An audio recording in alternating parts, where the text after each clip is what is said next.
नमोस्तु नमोस्तु।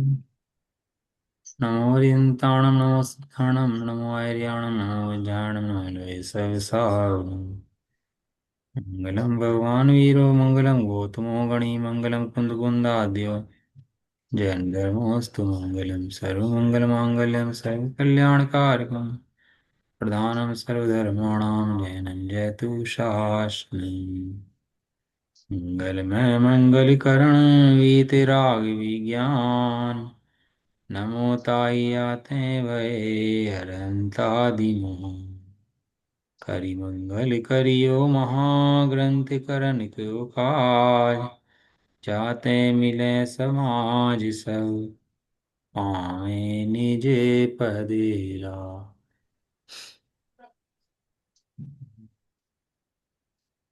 अभी अपना मोक्ष पाशक चल रहा है और इसके अंदर अपना चल रहा था आचार्य उपाध्याय साधुओं का सामान्य स्वरूप। आचार्य उपाध्याय साधु तीनों ही साधु हैं और 28 मूल गुण तीनों के अंदर ही बराबर होते हैं।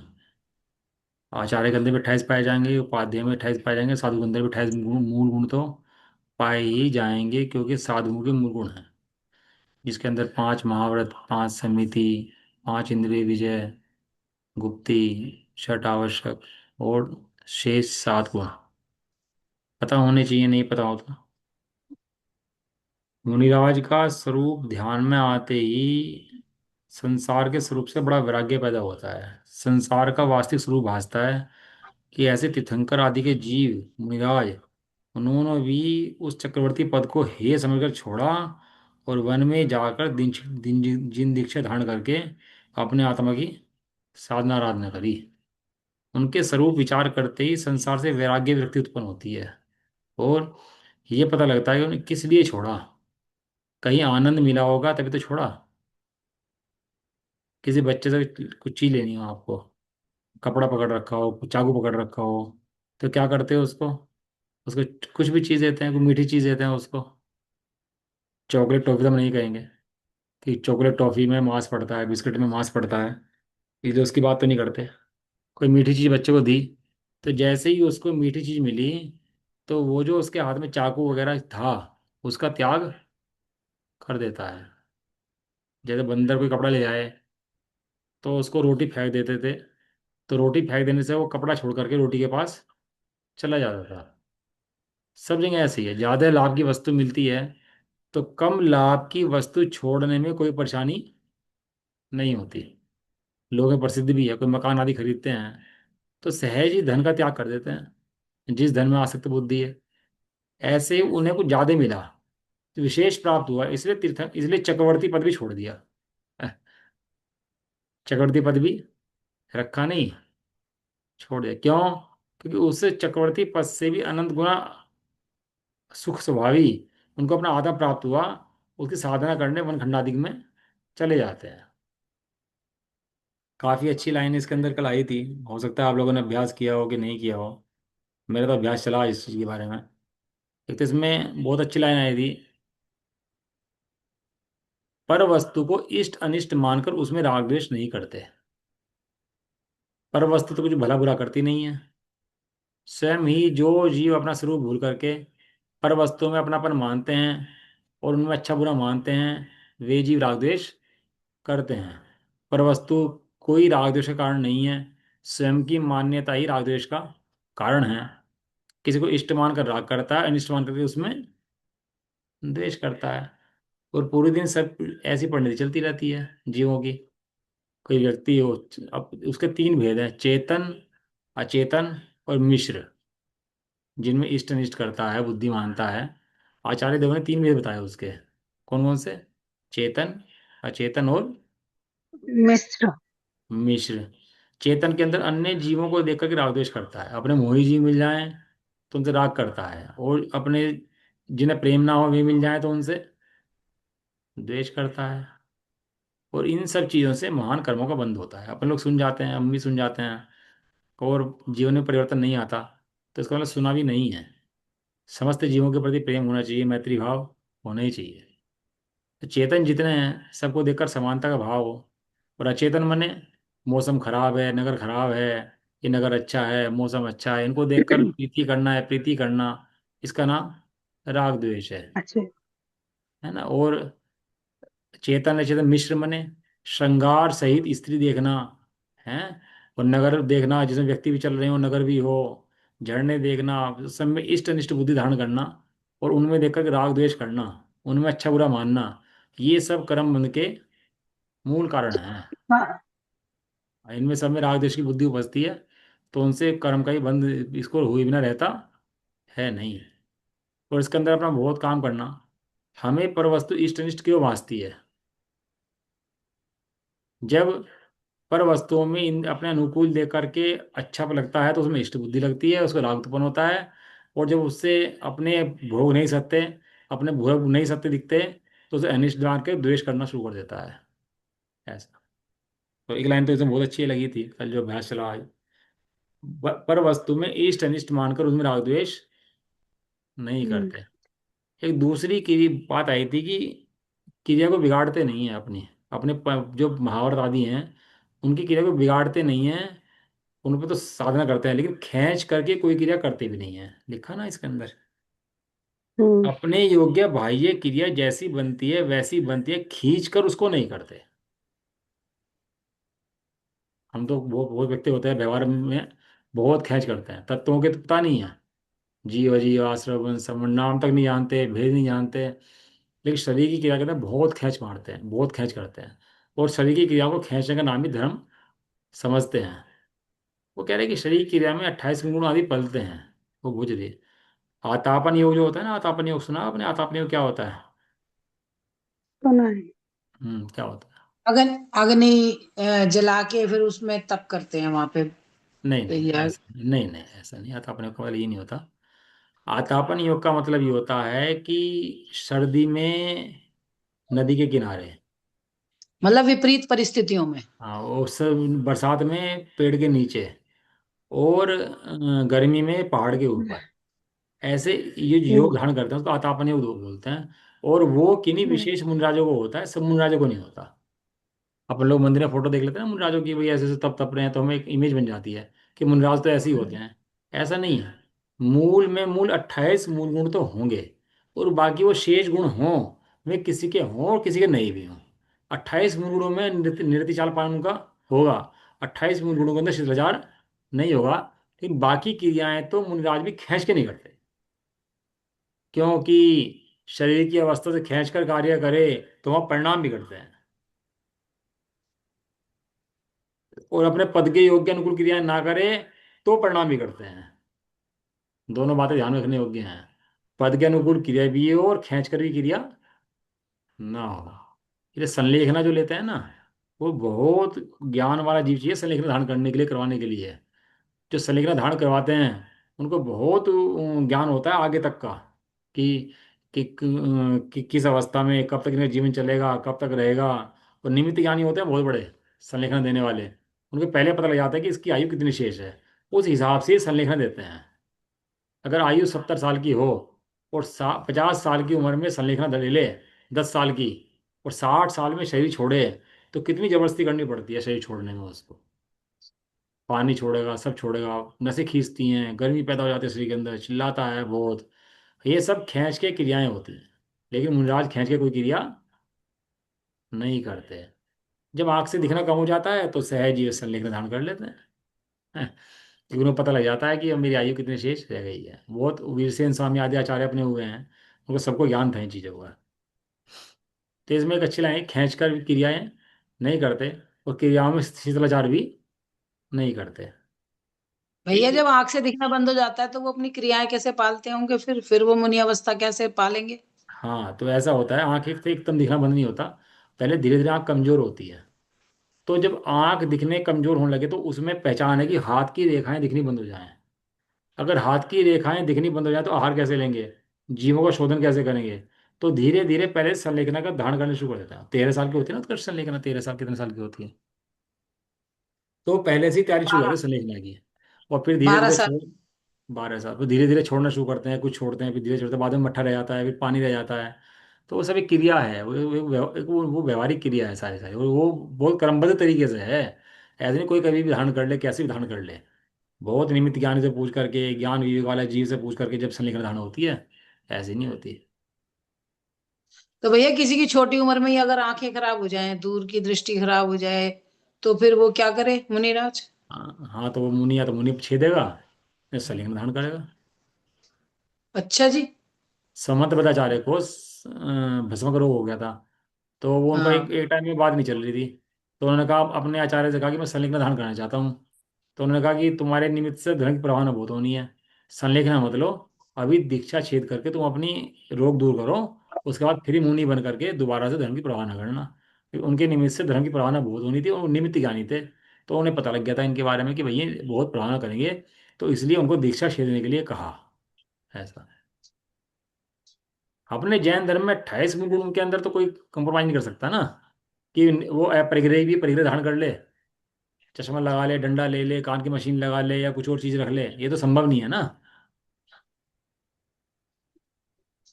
तो उसमें खींच कर क्रिया नहीं करते।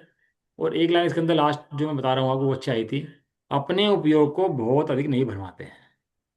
बहुत अच्छी लाइन है ये लाइन।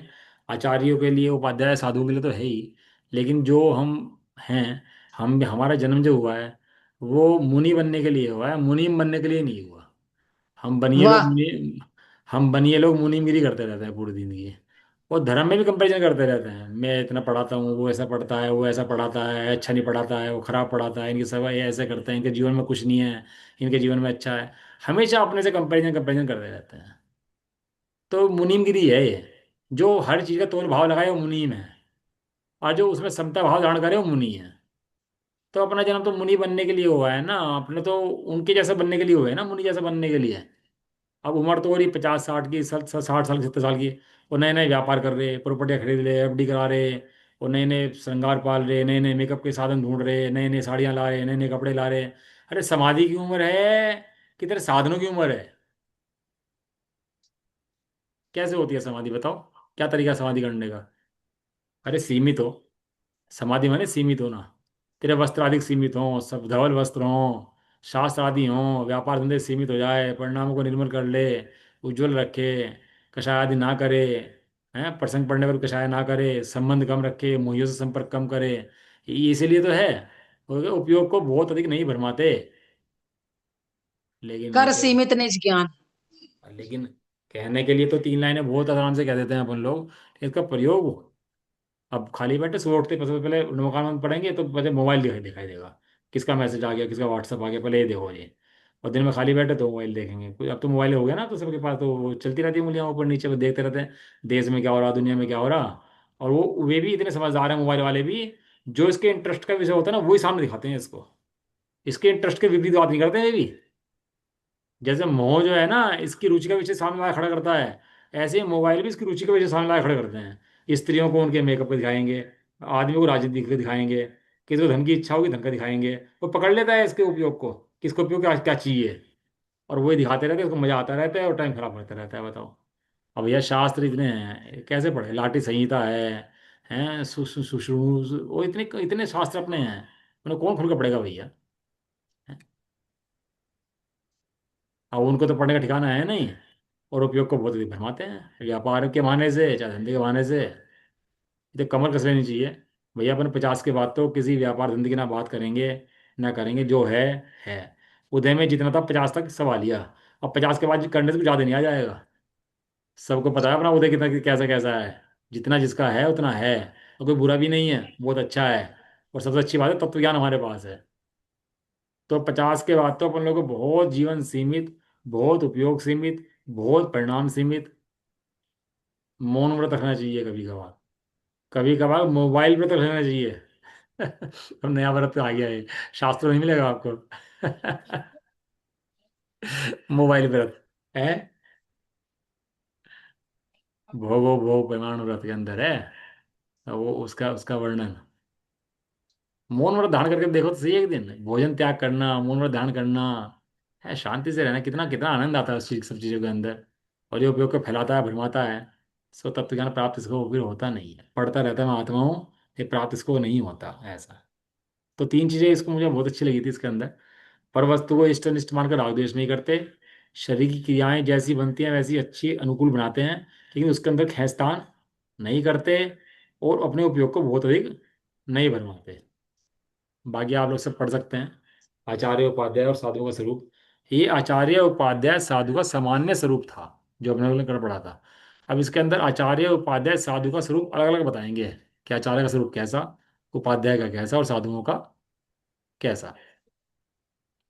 जैसे अरहंत होता है ना, तो अरहंतों के 46 गुण होते हैं, है ना। चार तो अंदर के, 42 बाहर के। ये तीर्थंकर हम्म। अरहंत की बात है। जितने अरहंत होते हैं सबके 4 गुण तो मुख्य रूप से सबके ही होते हैं। ये तीर्थंकर अरहंतों के 46 होते हैं, देवकृत होते हैं, मनुष्यकृत होते हैं, उनके 42 गुण एक्स्ट्रा होते हैं उसके अंदर। ऐसे ही जो आचार्य होते हैं उनके अंदर 36 गुण एक्स्ट्रा होते हैं। उपाध्याय के अंदर 25 गुण एक्स्ट्रा होते हैं, 28 के अलावा। और सिद्धों के अंदर, सिद्धों में भी ऐसा होता है, आठ। तीर्थंकर, ये तीर्थंकर के सिद्ध हैं, ये सामान्य के भी अनंत, सिद्ध हैं। नहीं नहीं, तीर्थंकरों के नहीं अनंत होते गुणम। वो। वहां कोई ऐसा सिद्धों भेद के नहीं नहीं होते। है। वहां तो हाँ, 8 ही होते हैं। वहाँ कोई ऐसा भेद नहीं होता। वहाँ तो सबके आठ हाँ। गुण लगते हैं, सब समान होते हैं। और वहाँ सीनियरिटी जूनियरिटी नहीं होती कि तुम तो भैया तीर्थंकर बन के आए हो और तुम सामान्य आए हो, हाँ, तो तुम नीचे हो और हम ऊंचे हैं। नहीं, वहाँ ऐसा कोई वहां भेद सब नहीं है। समान है। क्योंकि सिद्धों के व्यवहार नहीं लगता। व्यवहार हम्म। कब तक लगता है? जब तक संसारी है तब तक व्यवहार है, आगे तक। उसके बाद व्यवहार हम्म। नहीं लगता नहीं है। है। तो आचार्य उपाध्याय साधु के जो मुनि हैं, वे सब मुनि हैं। उन मुनियों का स्वरूप कैसा होता है वो यहाँ पर बताया है। ऐसे जैन मुनि हैं, उन सबकी ऐसी अवस्था होती है। वो और जबरदस्ती खींच तान के नहीं करनी पड़ती, उनकी सहज रूप से ऐसी अवस्था होती है। जैसे कोई स्त्री शादी होकर आए, तो उसके सब घर में सास ससुर सब होते हैं, देवर जेठ सब होते हैं, सबकी सेवा भी होती है, बातचीत भी होती है। वो सब काम सहज की होते हैं, वो सिखाए के नहीं होते हैं। सिखाए पूत दरबार नहीं जाते, कहते हैं ना। ऐसे काम सिखा सिखा करके नहीं होते। ये काम उनके 28 गुण सहज ही पलते हैं, आचार्य के स्वरूप। उनमें जो सम्यक दर्शन, सम्यक ज्ञान, सम्यक चारित्र की अधिकता से प्रधान प्राप्त पद प्राप्त करके संघ के नायक हुए हैं। वो है। आचार्य ऐसा समझ लो, शेर का शेर, शेर होता है ना जंगल के अंदर, विचरण करता है और पूरा बलशाली होता है। ऐसे ही आचार्यों की छवि ऐसी होती है, मुद्रा ऐसी होती है कि संघ के अंदर उन्हें देखते ही साधु अपने दोष उगल देते हैं। और एकदम छवि उनकी बहुत मतलब कड़क छवि होती है आचार्यों की। हालांकि बाहर से कठोर हैं और अंदर से कोमल हैं, कोमल है। नारियल की भांति। नारियल बाहर से कठोर, अंदर से कोमल होता है। कोमल। ऐसे होता है। बहुत सम्यक दर्शन, सम्यक ज्ञान, सम्यक चारित्र की अधिकता है उनको। और ऐसे ऐसा होने से संघ के नायक हुए हैं, है संघ की हुए हैं। मुखियां हैं, संघ के नायक हैं। जो आचार्य जितने भी अपने कहे जाते हैं, सब सब संघ के नायक हैं। तथा जो मुख्य रूप से तो निर्विकल्प स्वरूपाचरण में ही मग्न है। क्या लिखा? मुख्य रूप से तो निर्विकल्प निर्विकल्प। स्वरूपाचरण में ही मग्न। क्या हम्म। है। मुख्य रूप से उपदेश देते हैं, संघ का पालन करते हैं, दीक्षा देते हैं, या अपने स्वरूप में मग्न रहते हैं? अपने स्वरूप में मगन रहते लिखा ना, मुख्य रूप से तो अपने स्वरूप में ही मग्न रहते हैं। और हैं। जो कदाचित धर्म के लोभी अन्य जीव याचक उनको देखकर, कोई याचक जीव हो, कोई वास्तव में जिज्ञासु पिपासु हो, लगता हो कि वास्तव में ये तो भवितव्यधारी है, उसको देख करके राग अंश के उदय से करुणा बुद्धि हो। कितनी कितनी कंडीशन आई इसकी। एक उपदेश देने के पीछे जो शास्त्र लिख कर आया है ना, उसके पीछे कितनी कंडीशन आई है। कदाचित धर्म का लोभी याचक जीव सामने हो, अपने भी राग के कर्म के अंश का उदय हो, और अंतरंग में करुणा बुद्धि हो जीवों के प्रति। ये शास्त्र रचे गए ना, ये करुणा बुद्धि से रचे गए हैं। कोई सामने भव्य जीव था, उसको देखा, उनको उसका राग का उदय आया कि ओहो इन भले जीवों का क्या होगा। ऐसी करुणा बुद्धि हो तो धर्म उपदेश भी देते हैं। जो दीक्षा ग्राहक है उनको दीक्षा देते हैं, और जो दोषों को पकड़ करते हैं उनको प्रायश्चित विधि से भी शुद्ध करते हैं। करते हैं। हाँ, ऐसे आचरने वाले आचार्य, उनको हमारा नमस्कार। बोला, नमस्कार। आचार्य भगवंतों की जय हो। जय हो। स्वरूप समझ में आया आचार्य का? देखो, स्वरूप के बिना आप कितना मुकाम पढ़ लो, जो स्वरूप का स्पष्ट निर्णय नहीं है तब तक वो लाभ नहीं देता। लाभ देने के लिए स्वरूप का निर्णय होना, चिंतन होना स्पष्ट जरूरी है। आप 9 बार मत पढ़ो नमोकार मंत्र, 9 बार दिन में 9 बार पढ़ लिया, आप भले 1 बार पढ़ो, लेकिन स्वरूप का स्पष्ट निर्णय कर करके पढ़ो।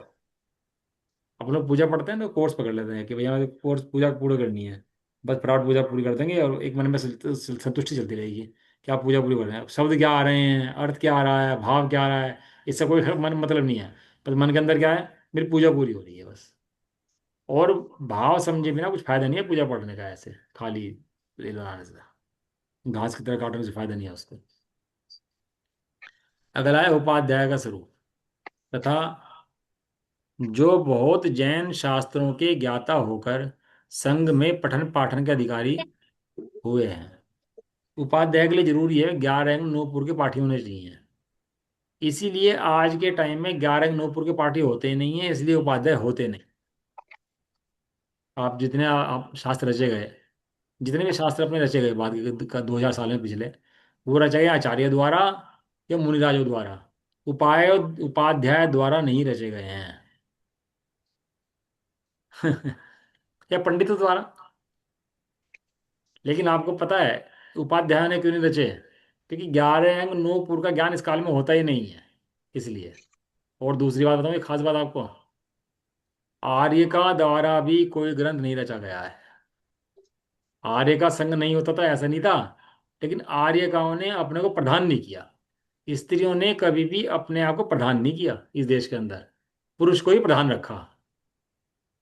लेकिन अब वो गद्दी से महिलाएं प्रवचन करती हैं, इस अच्छी बात नहीं है। क्योंकि प्रधानता जो शोभायमान होती है ना, वो जो मुनिराज बनने के योग्य पात्र है उसको ही परात होती है। लेकिन थोड़ा सा काल का हो गया है बराबरी का अधिकार का। जैन शास्त्रों के ज्ञाता होकर संघ में पठन पाठन के अधिकारी हुए हैं और जो समस्त शास्त्रों का प्रयोजनभूत अर्थ जान करके एकाग्र होकर के अपने स्वरूप को ध्याते हैं। आचार्य भी अपने स्वरूप को ध्याते हैं, उपाध्याय भी स्वरूप को ध्याते हैं, और साधु भी स्वरूप को ध्याते हैं।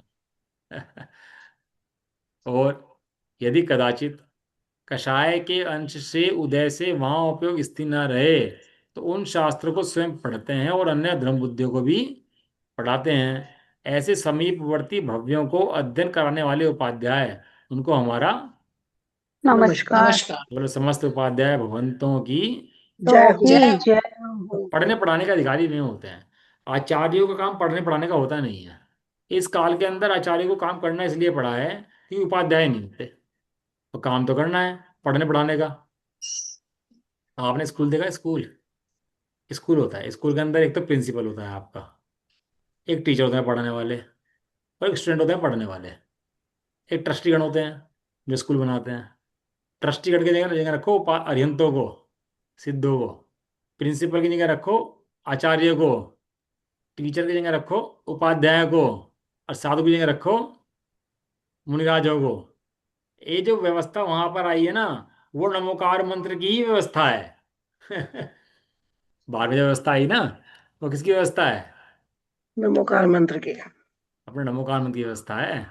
और आपको पता है जो ग्रेजुएशन, पोस्ट ग्रेजुएशन और फर्स्ट सेकंड थर्ड फोर्थ जो क्लास चली हैं, ये गुणस्थान परिपाटी है अपनी पूरी की पूरी। 12th तक का कोर्स होता है, बाद में कहाँ चला जाता है बच्चा? ग्रेजुएशन करने के लिए, और बाद में पोस्ट ग्रेजुएशन करने के लिए।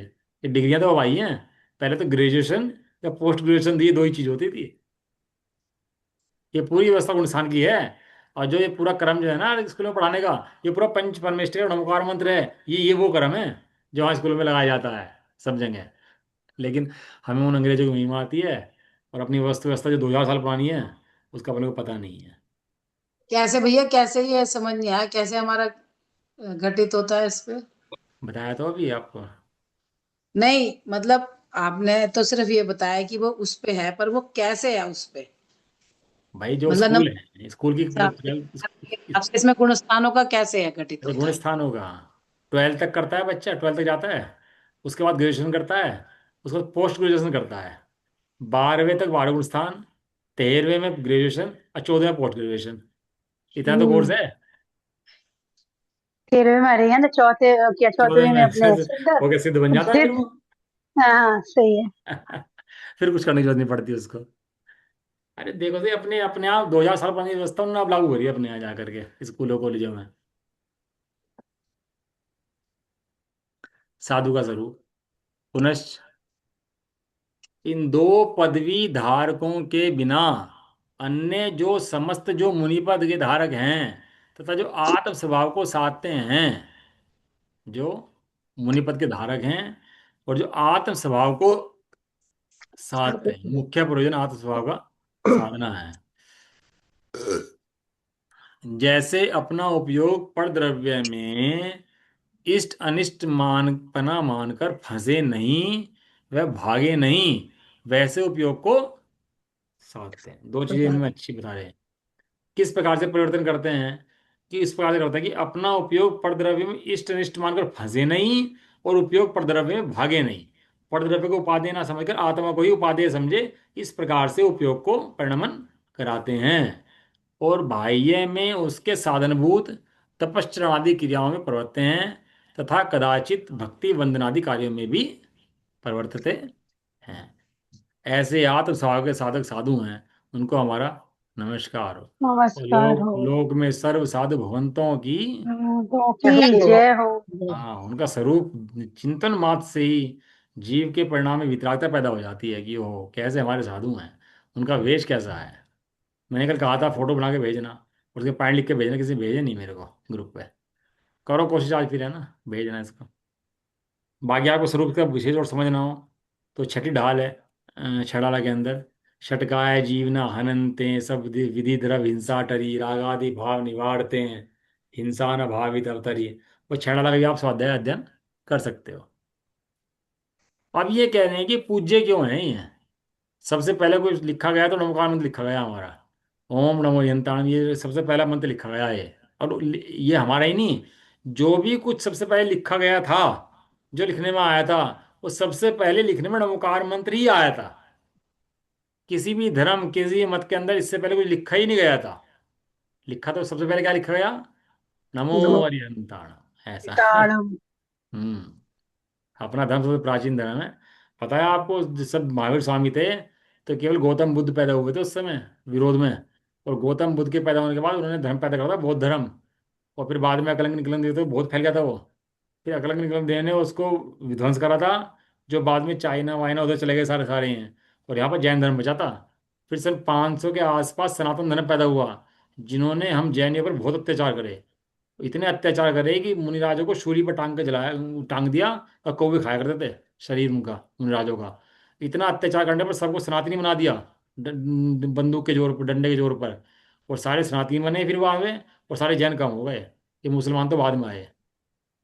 और मुसलमानों ने जैनियों पर विध्वंस करा ना, उपद्रव करा, वो इस चक्कर में किया कि हिंदू हैं, हमको हिंदू समझते थे। सबसे ज्यादा अवसर तो सनातन धर्म में सन 500 के आसपास उन्होंने सब बदल दिया पूरा का पूरा। पूज्यत्व का कारण इस प्रकार इन अरहंतादि का स्वरूप है, सो वीतराग विज्ञान में है। जितने भी हैं सब पांचों परमेष्टि कैसे हैं, वीतरागी हैं और विशेष ज्ञान में हैं। उन्हीं के द्वारा अरहंतादिक स्तुति योग्य महान हुए हैं। किसके द्वारा, तीन भुवन में सार वीतराग विज्ञानता। क्योंकि जीव तत्व की अपेक्षा तो सर्वी ही जीव समान हैं, परंतु रागादिक विकारों से वे ज्ञान की हीनता से तो जीव निंदा योग्य होते हैं, और राग आदि की हीनता वह ज्ञान की विशेषता से स्तुति योग्य होते हैं। सो अरंत सिद्धों के तो संपूर्ण राग आदि की हीनता हुई, और ज्ञान की विशेषता होने से संपूर्ण वीतराग विज्ञान भाव संभव है। और आचार्य उपाध्याय साधुओं को एक देश राग आदि की हीनता तथा ज्ञान की विशेषता होने से एक देश वीतराग विज्ञान संभव है। इसलिए उन अनंतादि को स्तुति योग्य महान जानना चाहिए। पूज्य क्या है? ये कह रहे हैं पूज्य वीतरागता है। पूज्य राग रहित पद ही पूज्य है। आप देखते हो जग के अंदर जज जज होते हैं, उनको लॉर्ड बोलते हैं वो पूज्य माने जाते हैं, क्योंकि वही न्याय करेगा। वो राग द्वेष से रहित होकर न्याय करेगा, वो पूज्य बन जाता है। लॉर्ड कहते हैं उनको। इन अंग्रेजों ने लॉर्ड बताया उनको, जो जज बैठा वहां पर। और महावीर भगवान को भी लॉर्ड बताते हैं, लॉर्ड महावीर। और ये कहते हैं कि जो पैदा नहीं हुआ वो तो गॉड है, और जो पैदा हुआ वो लॉर्ड है। पता है आपको डिफरेंस गॉड और लॉर्ड का? नहीं। ब्रह्मा को गॉड बताते हैं जो पैदा नहीं हुआ, महावीर स्वामी पैदा हुए तो लॉर्ड बताते हैं। और अपने ईसा मसीह को जो पैदा हुआ उसे गॉड कहते हैं। जो इनके और जो जज बैठता है कोर्ट के अंदर उसे लॉर्ड बोलते हैं। और महावीर स्वामी को गॉड लॉर्ड बोलते हैं। हमें पता ही नहीं है लॉर्ड का मतलब क्या, गॉड का मतलब क्या। वो जज भी लॉर्ड है और महावीर स्वामी लॉर्ड है, दोनों को लॉर्ड बोल देते हैं। कुछ भी बकवास करते हैं कैसे भी। लेकिन वास्तव में कहने का मतलब क्या है, जो वीतरागी हो, राग द्वेष से रहित हो, वही वास्तव में पूज्य है। जो राग द्वेष करता हो वो पूज्य वास्तव में नहीं है। इसलिए अरंत आदि ये जो आपको पता कहाँ से चलती है, कहाँ से पढ़ते हो आप इतनी सारी बातें? सब दिमाग में पहले सुन रखी हैं, कभी तो पता लग जाती, याद आ जाती हैं। तो जो अरहंतादिक हैं उन्होंने तो राग द्वेष का पूर्ण भाव किया, वे तो पूर्ण वितरागी हुए। और जो उनका उपदेश जो होता है वो बिना राग द्वेष के होता है। भाई मैं सभा में उपदेश दे रहा हूँ और मैं किसी के प्रति राग करूँ, किसी के प्रति द्वेष करूँ, तो कितने लोग सुनेंगे मेरे को? कोई सुनना आएगा फिर? लेकिन हम जैन धर्म की अरहंत की बात करते हैं, किसी के प्रति निष्पक्ष होकर बात करते हैं, किसी से राग नहीं करते, किसी की निंदा नहीं करें, किसी की द्वेष नहीं करें, हैं किसी को ज़्यादा उठाए ही नहीं, किसी को हैं महत्ता न ज़्यादा दें अरहंतों के सामने। तो तब तो पूज्य बना बनता है, तब तो सुनना बनता है। और लेकिन राग द्वेष करे तो तो फिर नहीं पूज्यपना गायब हो जाता है। ये लोक के अंदर भी है और परलोक के अंदर भी है। ऐसे ही जो अरहंत हैं वे तो राग द्वेष से रहित होकर पूर्ण पूज्यता को प्राप्त हुए हैं। और जो आचार्य उपाध्याय साधु हैं वे भी उस वितराग विज्ञान के मार्ग पर चल रहे हैं और पूर्ण वितरागता की तरफ चलने वाले हैं। उनके भी एक देश राग द्वेष का भाव हुआ है, इसलिए वे भी पूज्य हैं। बराबर है। द्रव्य संग्रह की पहली गाथा में कह दिया, जिनवर जिनवर वृषभ ये तीनों पूज्य हैं। ये तीनों आत्मा को जानने वाले हैं, तीनों राग द्वेष का भाव करने वाले हैं। उसको जो सम्यक दृष्टि चौथे गुण स्थानवर्ती है उसको एक देश जिन बताया। पढ़ो द्रव्य संग्रह की गाथा की पहली गाथा की टीका। जो सम्यक दृष्टि है चौथे गुण स्थानवर्ती है, तो उसमें लिखा प्रवचन कौन कर सकता है? जो जैन धर्म की बात है कौन बता सकता है? कौन कौन? तो कहते हैं जिन बता सकते हैं। तो जिन कौन है? तो उसमें जिन में बताया कि एक तो भगवान, सबसे पहले तीर्थंकर भगवान, फिर वे मुनिराज, गणधराज समस्त, और तीसरे नंबर पे दिया गृहस्थ श्रावक। ये तीनों जिन उपदेश के धारी हैं, जिन उपदेश दे सकते हैं। जब ऐसी बात आई तो जो अपर पक्ष है वे कहने लगे भैया मीनाचार्य को मानते ही नहीं है। उन्होंने अपने यहाँ लिख दिया कि मीनाचार्य की बात ही नहीं मानते, गलत लिखा है, ऐसा कह दिया। अब बताओ क्या कहें? क्योंकि अपने अभिप्राय से बात कट गई तो उनको मानते ही नहीं है। ये क्या बात है भाई? क्लियर हो गया भैया कि जो राग द्वेष की हीनता को लिए हुए हो और वीतरागता बढ़ते हुए हो। जिसकी वीतरागता नहीं होगी उसके राग द्वेष बहुत तीव्र होंगे, और जिसकी वीतरागता का अंश होगा उसके राग द्वेष बहुत घटते हुए होंगे। अभी वर्तमान में कितने हैं उसकी बात नहीं है, लेकिन घटते हुए होंगे। नारकी जीव के राग द्वेष है कि नहीं है? समय दृष्टि की बात कर रहे, क्यों जी? है हैं? है कितने हैं? नहीं कम है, घटते मतलब हुए, जो घटते हुए नहीं, घटते हुए। राग का अरे राग नहीं, बढ़ते पर हुए हैं। राग पता द्वेष है भी है। आपको, जब कोई उसके मारने की तरफ भागता है ना, गर्दन काट रहे हैं, तो उसी गर्दन काट देता है सामने वाले की। और कोई तलवार घोंपता है ना हाथ बना कर अपने, वो क्या अंग ऐसे होते हैं ना तलवार घोंप देते हैं, तो जब कोई तलवार उसको घोंपता है तो वो भी तलवार घोंप देता है उसको। बताओ कैसे राग द्वेष है? बात है घटता हुआ, घटता हुआ। उसको उपाधि नहीं वास्ता, उसको घटता हुआ है वो। और अज्ञानी को तो खुशी वास्ती है कि मैंने मार दिया, मैंने काट दिया, वो तो हर्षित होता है। तो राग द्वेष को बढ़ाता है अपने। देखा होगा बच्चे आपने गेम खेलते रहते हैं टीवी मोबाइल में, मछली पकड़ने के, किसी को मारने के। देखा आपने? नहीं देखे? खेलते हैं ना। हाँ। देख। अच्छा हम भी देखते हैं ना फिल्म, टीवी तो देख लेते हैं ना। वो हीरो जो है विलन को मारता है गोली, वो विलन मरता है तो हमें कैसा लगता है? और जब हीरो को गोली लगती है तो हमें कैसा लगता है? अच्छे और बुरा दोनों लगते हैं। अच्छा, वहां वहां कौन मरा कौन जिया, ये बताओ। कोई भी नहीं। कोई भी नहीं। और अपने परिणाम कैसे हुए? सुख दुख बेकार, वाले, अच्छे फोटो बुरे हुए। फोटो फोटो नकली और परिणाम हाँ, सुख वाले। असली। असली। असली। वहां कोई बंद नहीं हुआ राग द्वेष का, लेकिन राग ये जबरदस्ती हाँ, बैठ के राग द्वेष का बंद करता है। ऐसे सही उन बात। चित्रों को देख देख करके। अब वो औरतों के लिए दिखा देंगे, महिला के सीले दिखा देंगे, सास ही बहू थी और ये थी और वो थी, वो दिखा देंगे महिलाओं के। और पुरुषों को लड़ाई मार धाड़ दिखाएंगे। उसे राग पुषाते हैं उसका, और राग पुछता है, और वो बहुत बेचारा सा बन जाता है। और दो मुर्गे लड़ रहे हैं, दो हाथी लड़ रहे हैं, दो बैल लड़ रहे हैं, तो ये क्या हो रहा है इसको? राग द्वेष, राग द्वेष, राग द्वेष, कैसा? राग अनुमोदना बेफालतू कर रहे हैं। का। हो क्या रहा है उससे? हो क्या रहा है उससे? कर्मों का बंध। कर्मों का बंध। अभी दो मैच, लोगों मैच चल रहा हो, और दो टीम बना दी है कि ये टीम एक टीम, और उसमें अपना निर्णय कर लेगा, ये मेरी टीम है, ये पराई टीम है, बस। अब सारा उसको देखेगा बैठ करके, और सारा उपयोग खराब करके सारा राग बंद करेगा उसको बैठ कर। ये राग द्वेष जो है ना बेफालतू का, सामने दो वस्तुओं में इष्ट अनिष्ट की कल्पना कर ली, किसी में राग और किसी में द्वेष, ये बंध का मूल कारण है। जो कि बाहर में कुछ हो ही नहीं रहा। जड़ पुद्गलों में क्या होगा बताओ? किसी की आयु 50 साल की, किसी 60 से, किसी 70 की, सब मर के राख बन जाने, तो क्या होगा बताओ? चिल्लाते रहो। तो कह रहे आचार्य उपाध्याय साधुओं को राग की हीनता है और ज्ञान की विशेषता है, और अज्ञानी को राग की विशेषता है और ज्ञान की हीनता है। हीनता है। वो क्यों है? क्योंकि अपने ज्ञान स्वरूप भगवान आत्मा को जानता नहीं है कि मैं कैसा हूं, इसलिए उसको राग आदि को बसते हैं। और कोई बताएगा आचार्य कुंद की भाषा में राग का मतलब क्या है? सबसे सूक्ष्म भेद राग का कौन सा पड़ता है? कोई बताएगा स्वाध्याय वालों में से? वैद्य लेंगे आया ना, टाइम हो गया। कौन अपनी आत्मा बताए? को। आचार्य कुंद के आत्मा हिसाब ही। से, सोनम जी, आचार्य कुंद के हिसाब से सबसे सूक्ष्म नाम कौन सा है? वो मुनिराजों ने जो बात करी होगी, किस कैटेगरी की बात करी होगी? उद्गल और जीव। उन्होंने बताया, मैं ज्ञान वाला हूँ, मैं दर्शन वाला हूँ, मैं चारित्र वाला हूँ। ये तो सोचता है ना बारंबार, ये अंतिम क्षण का राग है। अरे तू आत्मा है कि ज्ञान है? तू आत्मा है कि दर्शन है? तू आत्मा है कि चारित्र है? ये तू पर्याय वाला है कि आत्मा है? ये जो पर्याय का तेरे भेद को समझता है और गुणों को भेद समझता है, इस भेद से भी एक अभेद को देखे अपने। भेद पर दृष्टि रखे राग है, और अभेद पर दृष्टि रखे वीतराग है। अभी तो अपन लोग क्या मतलब समझते हैं राग का वीतराग का? बस यहीं तक लेंगे इतना है। राग वीतराग का क्या मतलब समझते हैं अपन लोग? कि परे भैया गिरे। हमें राग हो गया, भैया मैं बच्चों से राग हो गया, पत्नी से राग हो गया, इससे राग हो गया, सब राग हैं। और हमें अब किसी से राग नहीं रहा। अब कोई सुनना बंद कर दिया ना, थोड़ी उम्र बढ़ गई, अब सुन तो सुनाता नहीं है। हमें भी किसी से राग नहीं रहा, सब आग जाओ, हमारा राग कम हो गया भाई।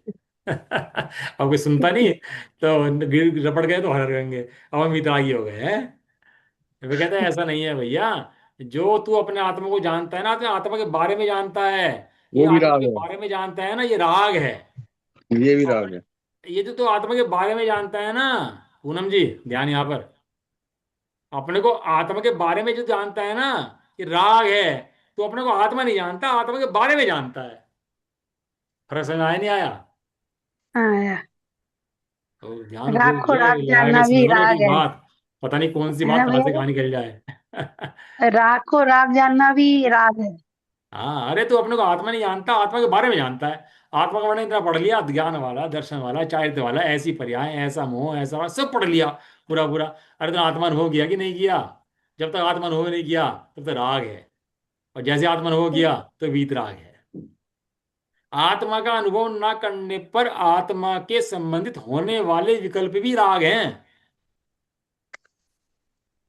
हम्म। क्या कौन पढ़ाए? तो सूक्ष्म बात है। लोग के अंदर तो अभी इसकी पूजा राग, कर लो, उसके पाठ कर लो, हैं? इसे ही प्रशस्त राग कहते होंगे। हाँ, प्रशस्त राग बोलते हैं। अब बताओ, लोक में इतनी तो ये कि इतनी पूजा कर लो, पाठ कर लो, यहाँ चले जाओ, यात्रा कर लो, ये तेरा धर्म हो गया। अरे यहाँ तो कहते हैं कि तेरे आत्मा का चिंतन जो तू करता है, आत्मा के गुणों को भेजो समझता है, ये भी राग है। और ये अपन लिख रहे, अपने पास प्रूफ है, आचार्य कुंदन देव की गाथाएं हैं। आपको तुम गाथाएं दिखाएं आपको जाकर, मैं दिखाता हूं और तू देख, ये लिखा ना। मैं प्रत्यक्ष देखता हूं, तू प्रत्यक्ष देख। देख।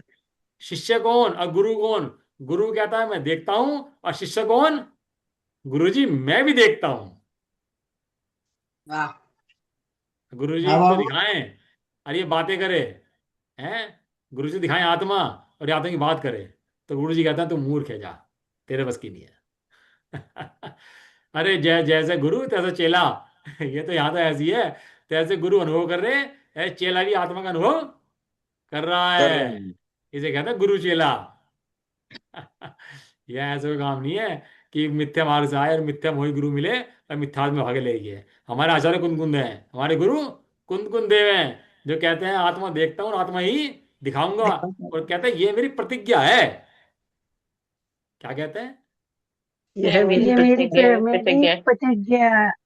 मेरी प्रतिज्ञा है। और फिर बाद में लिख दिया तुरंत ही कि अब पर्याय में मत ले जाना और गुण भेद में मत ले जाना। तुरंत कह दिया उसके बाद, मैं आत्मा दिखा रहा हूं, बस आत्मा देखना, जितना कह रहा हूं उतना समझना, फालतू दिमाग मत लगाना। अपन लोग कितने भेद पर भेद समझते हैं आत्मा के, भेद के भेद, भेद के भेद, भेद के भेद, भेद के भेद कितने समझते हैं? अरे हम शरीर नहीं है, हम आत्मा है। आत्मा कैसा है कि आत्मा आत्मा जैसा है। मीठा कैसा होता है? तो बताएगा मीठा कैसा होता है? जो है सो मीठे है। मीठे जैसे मीठा, मीठा मीठे जैसा होता है। क्यों? अब क्या कहोगे मीठे के बारे में? अब उन्होंने यही तो कहा, आत्मा कैसा होता है कि आत्मा आत्मा जैसा होता है, कि अनुभव कर सकता है कि हाँ मैं कर सकता हूँ, तू भी कर सकता है। आचार्य को उनसे शपथ ज्ञान करी थी कि मैं तेरे अनुभव करा के छोड़ूंगा। उस समय सार जी में है। और शपथ उन्होंने पूरी कर दी अपनी, और शुरू में कर दी पूरी 5-6 साल कथाओं के अंदर ही, जा बेटा जा, अब तो जिंदगी भर मजे कर,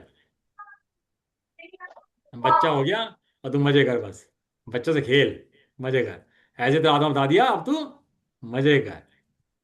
अजी हाँ हुआ तो है नहीं, ऐसे ही मजे कर, ऐसे बता रहे। हम तो क्या करें तेरा भाई, तेरा कोई इलाज नहीं हमारे पास, तेरा रोग तो बहुत बड़ा है। इस शिष्य इतना गंभीर है, इतना सरल है कि आचार्य कुंद ने जैसा कहा बिल्कुल वैसा ही देखता है, उसके दाएं बाएं जाता ही नहीं है बिल्कुल भी। हम चले गए एनसीसी कैंप के अंदर, तो गुरु जी कहने लगे बेटा सामने निशाना दिख रहा है तेरे को, पर निशाना वहां मारना है। हम बंदूक चलानी सीख रखी है हमने, गोले फेंकने, एलएमजी चलानी, लाइट मशीन गन, वो सब सीख रखा है। कैंप में गए थे, एनसीसी कैंप में, वहां सब सिखाया था हमारे को। तो गुरु जी कहने लगे टारगेट है ना बेटा, इस पर टारगेट मारना है, बस निशाने से मारना है। हमने भी गोल बंदूक लगाई और 9 निशाने मारे, तो 9 निशाने मार दिए वहां पर टारगेट पर। गुरु जी कहने लगे वाह बेटा, ऐसे शिष्य चाहिए। पहली बार में उठाई और सारे निशाने मार दिए टारगेट पर। क्या बताया उन्होंने, गुनगुन देव ने, कि तू निशाना साध, ये साध, तू आत्मा को साध, इधर उधर मत देख लेना बेटा, इधर उधर देखा ना तो निशाना गया। और इधर उधर देख लेना मतलब गुण भेद भी मत देख लेना, ज्ञान वाला हूँ, दर्शन वाला हूँ, चाहते वाला हूँ, ये भी मत देख लेना। और मेरी कोई ज्ञान की, मेरी पर्याय सम्यक दर्शन की होगी, मेरी सम्यक ज्ञान की होगी, यही मत देख लेना। ये पर्याय हैं, तू नहीं है। तू तो एक आत्मा था, आत्मा है, आत्मा ही रहने वाला है। अप्पा आप में ही रहियो, हे आत्मा आत्मा ही रहियो, भूल मत जाइयो, भटक मत जाइयो। है, अप्पा आप में ही रहियो। सम्यक दर्शन भी आएगा, सम्यक दर्शन को मत देख लेना, सम्यक ज्ञान भी आएगा, सम्यक ज्ञान को मत देखने बैठ जाना। है, गुण भेद भी आएंगे, अटक मत जाइयो, क्या करियो, अप्पा आप में ही रहियो, अपने को आत्मा ही जानियो, इसके अलावा कुछ मत करियो। यह आचार्य गुनगुन के आदेश भी है और उपदेश भी है। और अपन लोग भी इस आदेश उपदेश से भटकते नहीं है, चाहे कुछ भी हो जाए, चाहे विपरीत विपरीत परिस्थिति आ जाए, चाहे अनुकूल हो जाए, अपयश हो, यश हो, निंदा हो, जो हो, इस टारगेट से हम कोई भटकते है ही नहीं। ठान लिया हमने, हम आचार्य कुंदकुंद के शिष्य हैं। लिखते ना कुंदकुंद आमनाय है, सब प्रतिभा में लिखा है नीचे। बिल्कुल सब पे लिखा अपन से कोई रहता पूछे किस आमनाय के हो, तो क्या है। कहते हैं? उनको नाम ना है। और आपने को आत्मा ना देखे, तो कैसे कुंदकुंद आमनाय का आदमी है? कुंदकुंद की आमनाय तो ये है, जो शुद्धात्मा देखे और शुद्धात्मा दिखाए, ये कुंदकुंद की आमनाय है। और तू कुंदकुंद की आमनाय कहता तो है, लेकिन अंदर में तू मानता नहीं है। ऐसा विचार करना भैया है बहुत। आचार्य का स्वरूप, उपाध्याय का स्वरूप, साधु का स्वरूप कैसा होता है, जो आत्मा ही देखते हैं और आत्मा ही दिखाते हैं। बाहर में साधु हो कोई दिक्कत नहीं, श्रावक हो कोई दिक्कत नहीं है, ज्ञानी हो कोई दिक्कत नहीं है, अरे हम कह रहे पहले स्थान में भी हो ना मिथ्या दृष्टि, तो भी हमें कोई समस्या नहीं है, लेकिन आत्मा की लक्ष्य आत्मा की तरफ होना चाहिए। लक्ष्य से नहीं भ्रष्ट भ्रष्ट होना। लक्ष्य भटक जाएगा तो पता नहीं भैया, फिर तो तू कहाँ कहाँ जाएगा। अपना आत्मा मत छोड़ना भैया भाई, इसलिए और बहुत सिंपल सरल है। कोई भारी विषय नहीं था, बना लिया। सुन सुन के ज़्यादा भारी हो रहा है, वरना कोई भारी ऐसा है नहीं। इसलिए वे बहुत कम बोलते हैं आचार्य देव। चलो, है ना। कल चर्चा करते हैं बाकी इनके पूज्यत्व का कारण, कि और पूज्य क्यों है आचार्य उपाध्याय साधु, क्यों पूछते हैं हम इनको अनंत सिद्ध को, वो कल चर्चा करते हैं अपन लोग। निज निधि निज में निज में निज बताए, बताई ये अनंत ये उपकार अनंत है। उपकार है, उसके लिए जिन वाणी माँ को वंदना सत्यवार है, नो बड़ा। वंदना सत्यवार।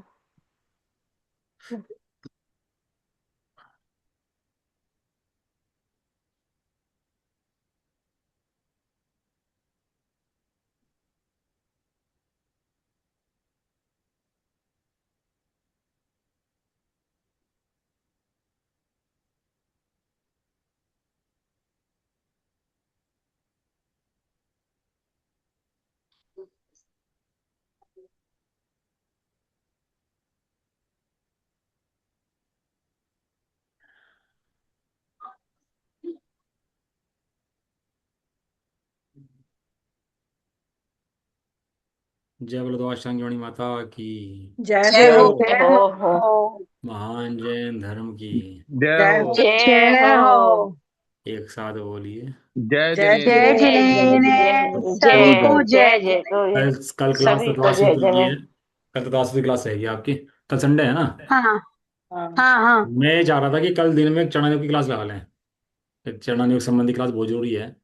कल अगर आप सब लोग तैयार होते हो तो दिन में कोई लगा सकते हैं, 2 बजे करीब अपन लोग, 1 बजे 2 बजे करीब एक चरणों क्लास, 1 घंटे की या पौन घंटे की लगा सकते हैं अपन लोग।